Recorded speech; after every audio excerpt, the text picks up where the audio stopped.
గత 2 రోజులుగా రాష్ట్ర వ్యాప్తంగా ఎన్నో ఆందోళనలు జరుగుతూ వస్తున్నాయి. మీరందరూ గ్రహించారు.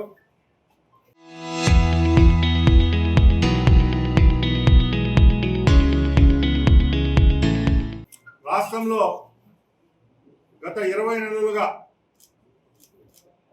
ఏ విధంగా పరిపాలన జరుగుతూ ఉందో ప్రతి ఒక్కరికి అర్థమవుతా ఉంది.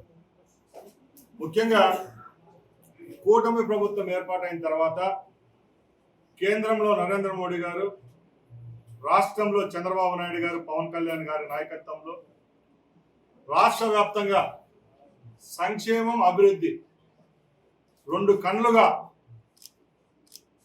ఇక్కడ పరిపాలన సాగుతూ ఉంది.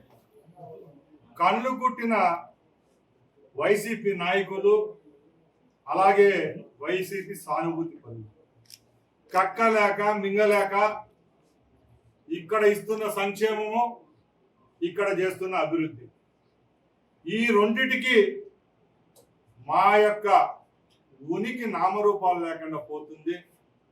రేపు స్థానిక సంస్థల ఎన్నికలు వస్తున్నాయి. ఏప్రిల్ మేలో సర్పంచులు, ఎంపీటీసీలు, జెడ్పీటీసీలు, అలాగే మున్సిపల్ ఎలక్షన్లో పోటీ చేసే శక్తి ఉండదేమో. ప్రజల దగ్గరికి ఏ ముఖం ఎత్తుకొని పోదాం? ప్రతిపక్ష హోదా దక్కలేదు. 175 నియోజకవర్గాల్లో నాయకులు అందుబాటులో లేరు. ప్రతిపక్షం చేయవలసిన చిన్న చిన్న పనులు కూడా, సలహాలు కూడా ఆ పార్టీ కార్యకర్తలకు చేదోడు వాదోడుగా ఉండలేకపోయాం. ఏ విధంగా చంద్రబాబు నాయుడు గారి యొక్క పరిపాలనను మనం గండికొట్టే పని చేయాలనే లక్ష్యంతో ఈరోజు కొందరు పనికిమాలిన నాయకులు, అది కూడా తీసేసిన తహసీల్దార్ లాంటి నాయకులు, వాళ్ళల్లో మీకు పేరు చెప్పాల్సిన అవసరం లేదు. సంబరాల రాంబాబు మన సంక్రాంతికి బుడబుడకలో వస్తారు పల్లెలకు. అలాగా ఆంధ్ర రాష్ట్రానికి ఒక బుడబుడకలో ఉన్నాడు సంబరాల రాంబాబు అని. ఎప్పుడో 1985లో మా నాయన కాలంలో ఒకసారి ఎమ్మెల్యే అయినాడు, మొన్న ఒకసారి ఎమ్మెల్యే అయ్యాడు. జగన్మోహన్ రెడ్డి కూడా అతన్ని ఒక టిష్యూ పేపర్ చూసినట్టు చూస్తాడు. వాళ్ళ నాయకుడు కూడా ఇతని మీద ఏ రోజు కనికరం చూపలేదు. ఈయనకు రేపుసారి టికెట్ వస్తుందో లేదో తెలియదు, పార్టీలో ఈయన స్థానం ఏదో తెలియదు. కేవలం జగన్మోహన్ రెడ్డి మెప్పు కోసం పనిచేసే నాయకులు 10 మందిలో ఇతను ఒకడు. అలాంటి వ్యక్తి కండ కావరం ఎక్కి మీడియా సమక్షాన 4 పర్యాయాలు ముఖ్యమంత్రిగా చేసిన పెద్ద మనిషిని నోటికి వచ్చినట్టు మాట్లాడడం ఏమైనా సబవా అని అడుగుతున్నాం. ఎందుకంటే రాజ్యాంగం మనకిచ్చిన హక్కు ప్రజాస్వామ్యం. ఈ ప్రజాస్వామ్య వ్యవస్థలో ఎవరైతే ప్రజలు నిర్ణయిస్తారో వాళ్ళే అధికారంలో ఉంటారు, వాళ్ళకే సేవ చేసే భాగ్యం దక్కుతుంది. ఈ రాష్ట్రంలో ఈ పర్యాయం కూటమికి దక్కింది. యావత్ భారతదేశంలో ఏ ప్రభుత్వం ఇలాంటి మెజారిటీతో ప్రభుత్వాన్ని ఏర్పాటు చేయలేదు. అలాంటి ప్రభుత్వాన్ని ఏర్పాటు చేసిన మాకు ప్రజలను కాపాడుకునే హక్కు ఉంది కాబట్టి రెట్టింపైన ఉత్సాహంతో ఈ రాష్ట్రంలో అభివృద్ధిని, సంక్షేమాన్ని ముందుకు తీసుకొని పోతున్నాం.